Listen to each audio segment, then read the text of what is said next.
পৃথিবীর নানা প্রান্তে নানা মানুষ দুবেলা খাবারের জন্য কত অদ্ভুত কাজই না করে। আর এই নারীদের দেখুন, গলা পর্যন্ত কালো ময়লা পানিতে ঘন্টার পর ঘন্টা ডুবে আছেন তারা। মনে হতে পারে হয়তো মূল্যবান কিছু হারিয়ে গেছে, তাই সবাই মিলে খুঁজছেন। কিন্তু না, তারা খুঁজছেন বেঁচে থাকার উপায়। পরিবারের মুখে দুমুঠো খাবার তুলে দিতেই এই নোংরা পানির ভেতর দিনের বড় একটা সময় কাটাতে হয় তাদের। প্রশ্ন হলো, এই পানিতে তারা আসলে খুঁজে কি?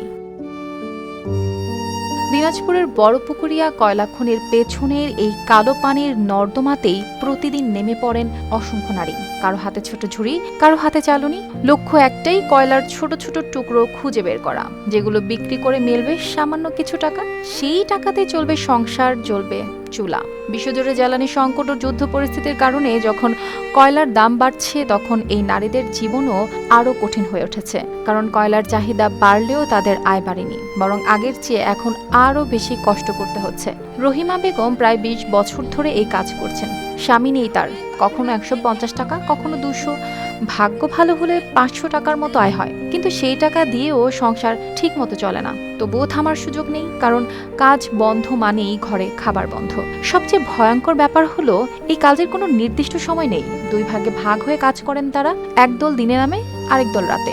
ঝড়, বৃষ্টি, শীত কোনো কিছুই তাদের থামাতে পারে না। কালো পানির ভেতর দাঁড়িয়ে থাকতে থাকতে শরীর কাঁপে, হাত অবশ হয়ে আসে, তবুও চোখ খুঁজতে থাকে কয়লার ধুলো। এই পানির গন্ধ সহ্য করা কঠিন।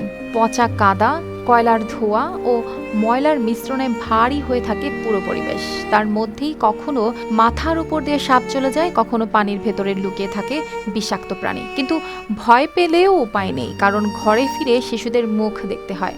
নার্স রানী জানালেন, কয়লা খনির জন্য তাদের জমি নিয়ে নেওয়া হয়েছিল, ঘর ভেঙে ফেলা হয়, কিন্তু ক্ষতিপূরণ পাননি তারা। সরকারি কোনো সহায়তা মেলেনি।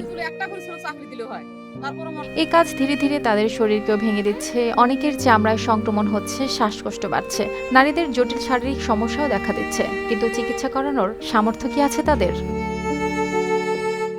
অর্পিতা জাহান, RTV।